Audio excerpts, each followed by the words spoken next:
మరి యొక్క ఎండాకాల సమయములో దేవుని మాటలు అందించుట నిమిత్తమై మరి మేమందరము కూడా ఈ విధముగా మీ మధ్యలోనికి ఎందుకు వచ్చి ఉన్నామని ఆలోచన చేస్తే, దేవాది దేవుడైన యేసుక్రీస్తు వారు చెప్పి ఉన్నారు, మీరు సర్వలోకమునకు వెళ్ళి సర్వ సృష్టికి సువార్తను ప్రకటించుడని ప్రభు చెప్పి ఉన్నారు.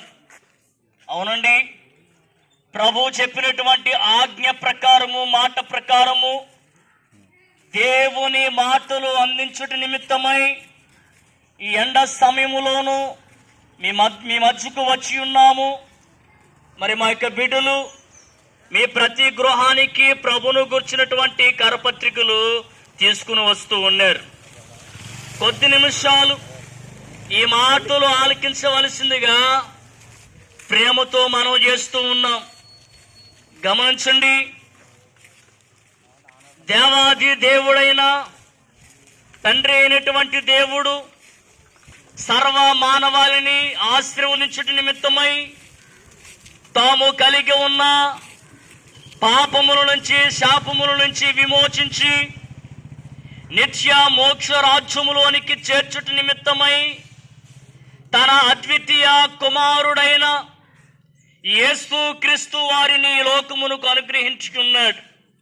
అవును ప్రియులరా, మనము దేవుణ్ణి ప్రేమించుతామని కాదు గాని తానే మనల్ని ప్రేమించి మన పాపములకు ప్రాయశ్చిత్తమై ఉండుటకు తన ప్రియ కుమారుడైన యేసుక్రీస్తు వారిని ఈ లోకమునకు అనుగ్రహించి ఉన్నాడు. అనుగ్రహించి క్రియల రూపముగా దేవుడు మన పట్ల తన ప్రేమను వెల్లడి పరిచి ఉన్నాడు. అవును ప్రియులరా, దేవుని ప్రియ కుమారుడైన యేసుక్రీస్తు వారు తండ్రితో ఉండుట విడిచిపెట్టకూడని భాగ్యమని ఎంచుకొనక సర్వ మానవాళి పాపములు పరిహరించుట నిమిత్తమై ఆయన నరవతారిగా కన్యక గర్భము గుండా ఈ లోకములోనికి దిగవచ్చి సర్వ మానవాళి పాపములు పరిహరించుట కొరకు సిలువలో ఆయన మరణించారు. తన అమూల్యమైన రక్తమును నీ కొరకై నా కొరకై దారులుగా ఒలికించి శాపగ్రహిగా సిలువలో యేసుక్రీస్తు వారు మరణించారు. ఆయన మరణించి సమాధి చేయబడి తిరిగి సజీవునిగా మృతులలోంచి లేచి పరలోక రాజ్యానికి వెళ్ళి ఉన్నారు. ఈ మాటలు వింటున్న ప్రియ సహోదరి సహోదరుడా, దేవుని ప్రజలారా గమనించండి. యేసుక్రీస్తు వారు చెప్పుచూ ఉన్నారు, నేనే పునరుద్ధానమును జీవమును, నా యందు విశ్వాసము నుంచిన వారు చనిపోయినను మరలా తిరిగి బ్రతుకుదురు, వారు నిత్య జీవాన్ని స్వతంత్రించుకొని సదా నాతో జీవితురని యేసుక్రీస్తు వారు స్పష్టముగా చెప్పి ఉన్నారు.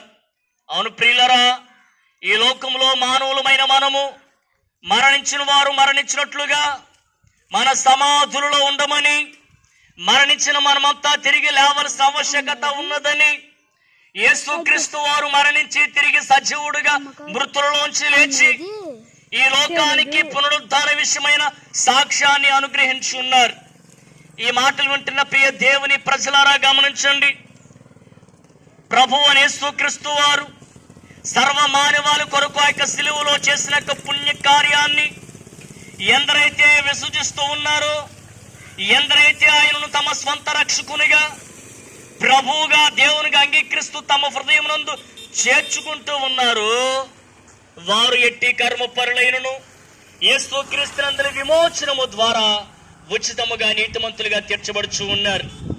కాబట్టి ప్రియులారా, సిద్ధపడండి, ప్రభు చెంతకు చేరండి. ప్రభువునందు సర్వ మానవాళికి అనుగ్రహపరిచిన పాప క్షమాపణను అంగీకరించి పునరుద్ధానమును పొంది నిత్య జీవాన్ని స్వతంత్రించుకొని సదా ఆయనతో జీవించాలని ఈ కొద్ది మాటలు తెలియజేస్తూ ఉన్నాం. మన ప్రాంతం క్షేమం కొరకు చిన్న ప్రార్థన చేద్దాం.